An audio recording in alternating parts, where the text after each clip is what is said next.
Hello everyone, কেমন আছো সবাই? আশা করছি সবাই খুব ভালো আছো। দেখো, আগের দিনে যে পার্টটা তোমাদের সাথে শেয়ার করেছিলাম তার সেকেন্ড পার্ট নিয়ে কিন্তু চলে এসেছি। রান্না বান্না প্রায় সবই হয়ে গেছে, এবার শুরু ঘরের কাজের পালা। দেখো, ঘরেই কিন্তু সেদিনকে বসে আমি আনাজ টানাজ সব কেটেছি, তো সেই কারণে ঘরটা ভালো করে পরিষ্কার করে নিয়েছি আর নিয়ে নিয়েছি একটা ঝাড়ু আর ফুল দামে লেগে পড়েছি কাজ করতে।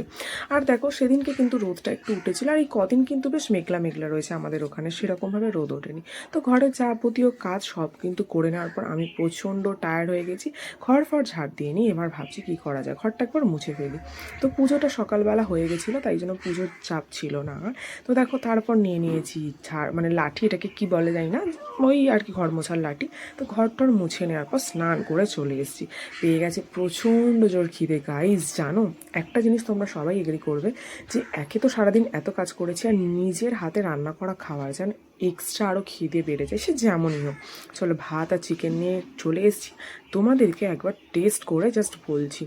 বিশ্বাস করো গাইস, একে তো ছিল খিদের পেট, তার মধ্যে চিকেন আর ভাত সেই লেভেলের টেস্টি লাগছিলো, বলে বোঝানোর মতো না। তো ভাত টাত খেয়ে নেওয়ার পর চলে এসেছি আবার রান্নাঘরে থালা বাসন ধুতে। হয়ে গেছে আফটার অল, তো থালা বাসন ধুয়ে রান্নাঘর পরিষ্কার করে তারপর আমি গেলাম একটুখানি টিভি দেখতে। তো যাই হোক, মাথা থেকে তখনও সেদিনকে আবার শ্যাম্পুও করেছিলাম দেখো।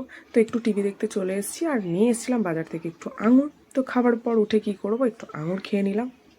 চলো, বিকেলবেলা কোথাও না কোথাও ঘুরতে যাব, তো সেটাই ভাবছি কোথায় যাওয়া যায়। সবাই ভালো থেকো, টাটা, দেখা।